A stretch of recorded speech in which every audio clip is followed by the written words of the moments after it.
Si je m'en vais, je vous enverrai le consolateur, et quand il sera venu, il convaincra le monde de péché. Jean 16, 7, 8. On ne remarque pas toujours le rapport intime qui lie ces deux paroles de notre Seigneur. Avant que le Saint-Esprit pût convaincre le monde de péché, il fallait qu'il commençât par entrer dans le cœur des disciples. Il fallait qu'il en fît sa demeure, sa résidence habituelle, et que de là, et par leurs moyens, il convainquit le monde. Il rendra témoignage de moi, et vous aussi vous rendrez témoignage. Jean 15, 26, 27.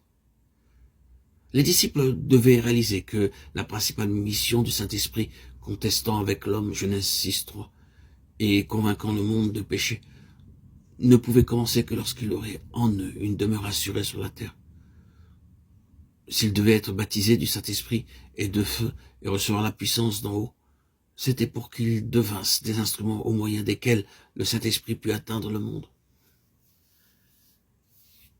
C'était là ce que le Seigneur cherchait à leur faire comprendre.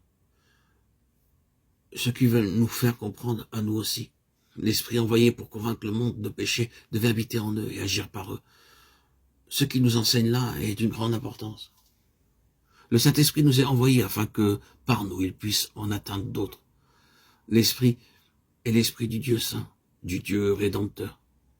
Quand il entre en nous, il ne change pas de nature, il ne perd pas son caractère divin.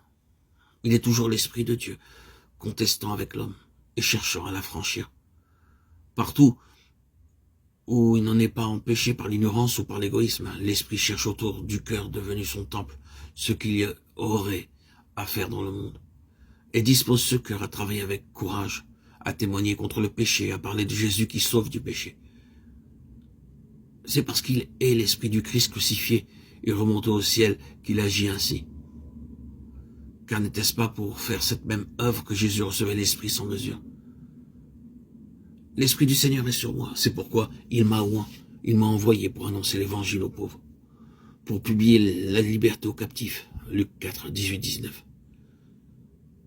Quand Christ se fut offert à Dieu par l'Esprit, quand il fut ressuscité par l'Esprit de sainteté, ce fut ce même Esprit qu'il envoyait à son Église.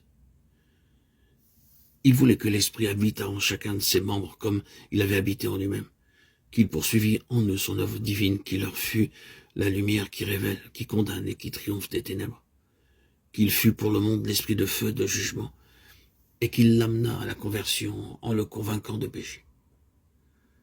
Ce n'est pas l'Esprit de Dieu venant directement du ciel, mais le Saint-Esprit demeurant dans l'Église qui doit convaincre le monde. Je vous l'enverrai, et quand il sera venu, il convaincra le monde de péché.